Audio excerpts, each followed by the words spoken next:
So I thought I'd tell you a story because that's quite honestly what I love doing. I love writing stories and I love telling stories. And so I want to tell you a story from my lifetime. And so I invite you to listen as I tell you a story that I've entitled Lockdown 1979. Taking my dad into cancer care for his daily radiation treatment has provided opportunity for us to reminisce about the days gone by and experiences treasured in the past. As all around us, the COVID-19 pandemic has resulted in what some refer to as a lockdown. Our conversations have often gone back to some 40 years ago to our time as missionaries in the Central American country of Nicaragua. In March 1979, the political tensions that had been festering below the surface erupted into a full-blown conflict. The Sandinistas, a revolutionary guerrilla army backed by communist countries like Russia and Cuba, revolted against the puppet dictator Anastasio Somoza. At that time, we were living in a suburb of the capital city of Managua. I was in grade 2 at a local missionary school, which had a dozen students scattered throughout the grades. My older brother Dale was in the neighboring country of Honduras, attending boarding school, and my younger brother Mo had just turned 3 years old. As the fighting grew closer to Managua, the National Army imposed strict martial law measures. Anyone caught out of their homes after sunset, which is 6 p.m. When you're close to the equator, would be considered a combatant and could be shot. The curfew was from sundown to sunrise. Those venturing out during the day would need to show identification at numerous military checkpoints. And if you ventured beyond the city, you ran the risk of being kidnapped by the Sandinistas as leverage against their own political prisoners. The Civil War meant that anyone could be an enemy and that everyone was a suspect. So we were in lockdown. Overnight, my little school shut down without a chance to say goodbye to my teacher or my friends. I wasn't aware at the time that I would never see them again. The international airport was one of the first places controlled by Sandinistas, which meant that before we could make plans to leave, all international flights stopped. We were stuck in lockdown. The days passed slowly. My older brother didn't come back from boarding school until May, and my younger brother was, well, too young to play with. I would do a little schoolwork, but without the teacher to mark my work, that quickly stopped. Going out to play with the neighbor kids was deemed too risky by my parents.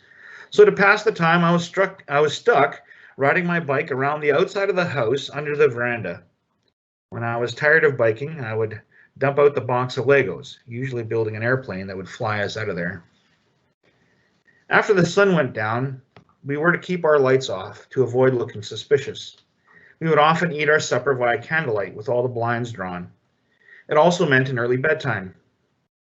Without the usual energy output that is required by an 8-year-old, sleep was not something that came easy that early in the evening. Lying awake, I would hear the hushed voices of the adults discussing the news of the day. At night, the fighting would intensify. I would lie awake in my bed listening to the chatter of the machine guns punctuated by the occasional artillery piece. Sometimes the sounds would be far off in the distance. Other times we would hear the fighting at the checkpoint half a kilometer away. Most nights I fell asleep to the rat-a-tat-tat of guns. On a few occasions, a stray bullet landed on our tin roof and it would make an awful bang. The next day, Dad would climb onto the roof to patch the hole so that the rain wouldn't find its way into the house. Communication with the outside world was sporadic and somewhat of a challenge. Phone calls to family in Canada were infrequent due to the high cost and complexity involved in international phone calls. The only other way to communicate quickly with the outside world was through what is known as shortwave radio. I know I date myself when I say that. You can think of it as a rudimentary precursor to the chat rooms that we use today. It was slow and inefficient compared to the technology that we take for granted, but it was a key communication tool to reassure the people back home that we were okay. As the fighting continued to rage on, the trips that Dad would make to help the church leaders, talk to the consular officials, or get supplies got fewer and fewer. Yet even during this time, we were able to be a witness to the peaceful way of Jesus in our own home. One young man, recruited at gunpoint to fight for the National Guard, escaped the situation, making his way to our place. He was scared to return home for fear of it happening again, so we sheltered him at our house. Mom gave him a haircut, he shaved off his facial hair, and never allowed the patrolling soldiers to see his face. In June of 1979, we were able to secure a spot on an evacuation flight operated by the United States Marines. On the day we left, we drove through the streets with the hood of our SUV draped in a large Canadian flag sewn hastily out of red and white bed sheets. Out of the windows, white flags of peace fluttered in the wind as the convoy of vehicles made its way first to the U.S. Embassy and then on to a private airstrip where a Hercules transport plane was waiting with engines running. Each person on the flight was permitted 10 pounds of luggage. For our family of 5, that meant we had 1 suitcase of personal belongings. My parents, realizing that we may never be allowed back, had packed 1 change of clothes for each of us, allowing the rest of the luggage to be reserved for photos and personal items that were important to us as a family. Our evacuation flight took us from Nicaragua south to Panama, where we had to wait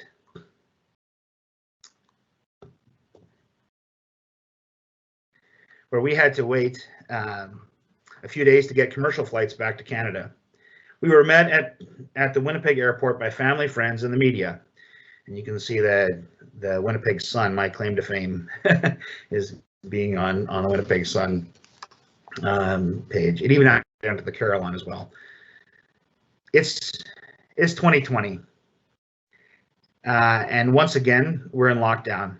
We may be fearing for our own health, or more likely for a loved one with compromised immune systems or underlying health issues. School is ending without all the natural farewell rituals. We are bored in our own homes, tired of eating our own home cooking. We have government leaders restricting our movements and in many cases our livelihood. Emotions like grief, confusion, anxiety, anger, and fear threaten to take over and lead us into depression. Not knowing when this will end and when we'll be able to get back to some of the same freedoms is unsettling and leaves us suspended in that liminal spaces of tomorrow. So much of what we are experiencing has a strong ring of familiarity to that time 40 years ago. And this time, there aren't that easily identifiable combatants, nor is there a safe home to retreat to. So what wisdom does a 40-year-old lockdown provide for these strange days of COVID-19? Well, one, I want to suggest that we need to learn to lament the losses. As an 8-year-old, I didn't have the maturity or the life experience to be able to articulate the losses that we as a family experienced as a result of the Civil War, our lockdown and subsequent evacuation. The innocence of childhood brought a measure of resilience to the circumstances, yet throughout my life, I have had to come to terms with how these wounds from so long ago created lifelong injuries.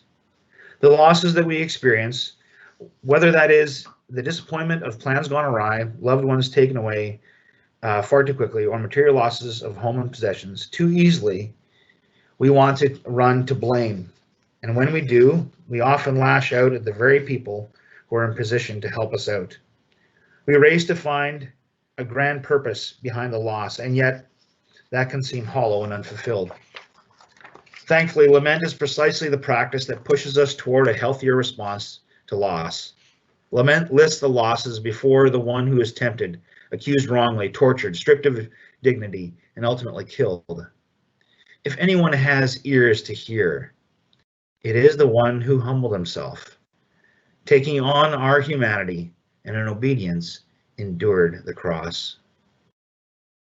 We can hold the blame and purposes in the balance, knowing that we have brought ourselves to the one who loves us and weeps for his friends as he prepares to show us resurrection. The second thing I think we can learn from all of this is that our past prepares us for the present. The alliteration of this title should not lull us into the illusion that we should try to find a bright side in every difficult and traumatic situation we face. While reframing the negative into a positive is my special superpower, I don't recommend it as an escape from the reality of the pain. But don't be deceived. The traumatic events of our lives will change us.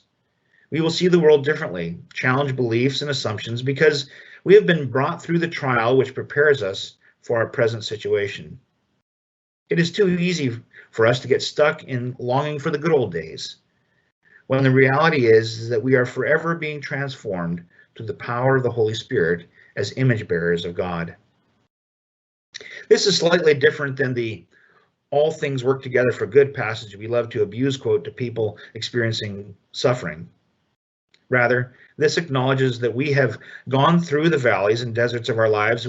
We have the opportunity to allow these circumstances to shape our understanding of God, to shape our understanding of the human condition, and to shape our vocation in this world. My experiences of living through the violence of civil war has grounded me in the Anabaptist expression of peacemaking and nonviolence. In times when I didn't have the intellectual ability to articulate a clear pacifist theology, my experience in Nicaragua had me convinced that I never wanted to participate in anything that contributed to the violence and pain that I had witnessed. The third and final thing that I think we can gather from this points back to that passage that we read earlier. And it's this, that the scars of history give hope.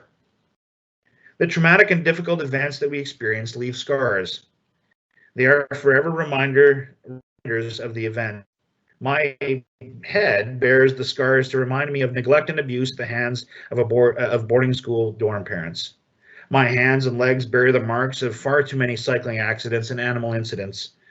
My face bears the scars of adolescent acne. We all have scars. Some were inflicted by others. Some bear our own choices, and some demonstrate the randomness of genetics and the evidence of poor hygiene. But where's the hope in these scars? Their existence means that they're in the past. The event is over, and that the healing has taken place or is taking place. The scars are a constant reminder that we are made for healing. Our bodies designed to repair the broken and torn. They symbolize the hope for healing for any future wound that we might experience. Thomas is one of my favorite disciples. We sometimes label him as Doubting Thomas with extra emphasis on doubting, so to make sure that everyone knows that this is a shameful title. He has a hard time believing the witness of those who first encountered Jesus. What he wanted was to see the proof that the one who had appeared was really the one who had been killed on the cross. He wanted some evidence, and the evidence was the scars. Jesus comes into the room declaring peace and then directly addresses Thomas. Come, Thomas, touch the scars. The proof of sacrifice is in the promise of hope. Those scars are the hope of eternal healing that happens in the kingdom of God. Thomas is in the story for us, for those of us who don't see and yet still believe. He wants us to see the scars. Thomas wants to touch the bumpy pink tender skin to know that the work is truly finished, the victory is won, and that Jesus has risen. To touch the scars, to know that the suffering was real, the cost significant, but that the healing complete. Thomas touched Jesus' scars to know the resurrection. When we see our scars, whether physical or psychological, put our fingers and we put our fingers on it, we can remember that these scars point to healing, restoration, and resurrection. The doubt of renewal after suffering is met in the scars of hope and healing. I'll say that piece again, because I think it's worth hearing for yourself. The doubt of renewal after suffering is met in the scars of hope and healing. 40 years from now, I pray that you tell your stories, touch your scars, and bear witness to the hope found in the hands and side of the resurrected healer. Amen.